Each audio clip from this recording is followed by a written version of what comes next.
Well, Duke University, like many other institutions of higher education, is facing the financial challenges of a global recession. The school's endowment fund fell 28% in its fiscal year 2009. Richard Brodhead is president of Duke. He's joining us now to discuss the outlook for the university as well as its finances. Thank you so much for coming in to talk to us. We really appreciate it. My pleasure. So first of all, let's talk about the endowment. As we mentioned, down 28%, definitely not an outlier among your peers, but what do you do then when you have a drop in the endowment like that? Well, it went down 24.9%, and the rest of it was because the university drew money, which is the purpose of the endowment, to support the activities of the university. Duke has been very fortunate in that our endowment has been very well invested over the last 10 years, and even going back 5 years or even 3 years, we still have positive returns. And over the last 10 years, the university has grown and grown with the help of the injection of support we've had. We've built museums, we've built laboratories, we've hired great faculty, we've created fantastic programs for students. Now comes a period where the university grew at 9% year after year for several years. Now comes the time where we have to walk back to a more sustainable budget.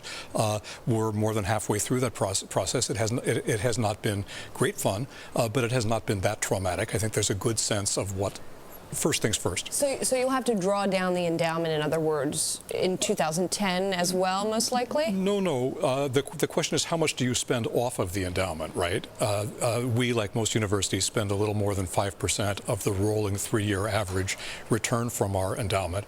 And so now we'll have a diminution for the 3 years that include last year. We'll have a diminution of support from the endowment. And so we simply have to accommodate a different budget base going forward. Sir, how have you approached investment management given what's happened in this global economic downturn? There's no template for this. You couldn't have possibly anticipated this. That's right. How did you approach it?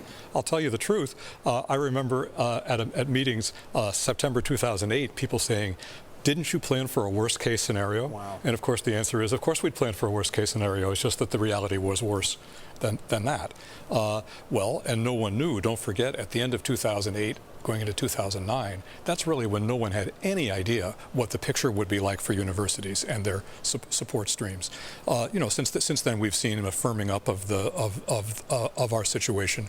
But as we look forward, to be sure, having been through what we've all been through, you understand you can only make the best guesses and best bets you can. Well, speaking of support stream, how critical has your outreach to alumni been?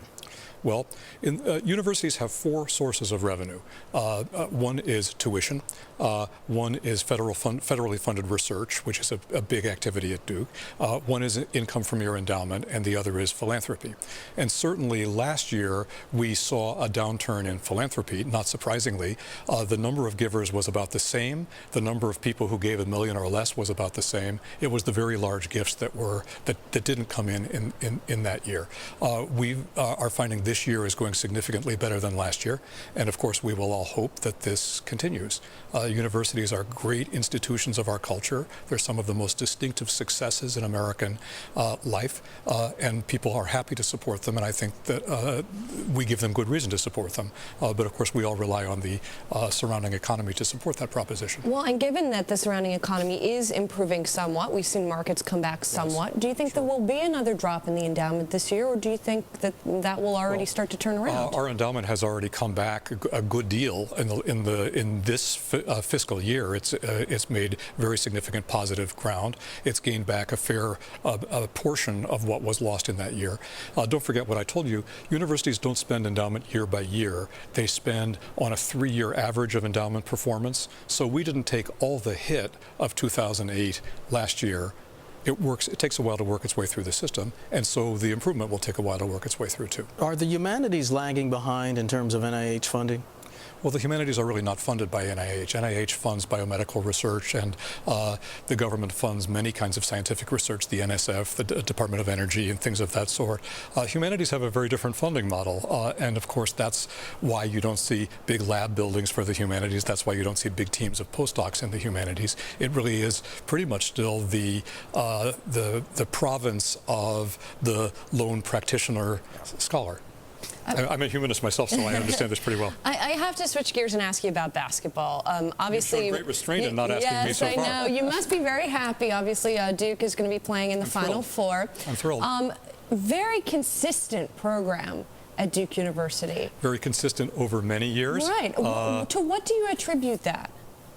Well, there's a culture. One thing I'd say about Duke is a great school for athletics and also a great school for academics, and we pride ourselves on the very high graduation rates of our student athletes, as well as of the rest of our student body.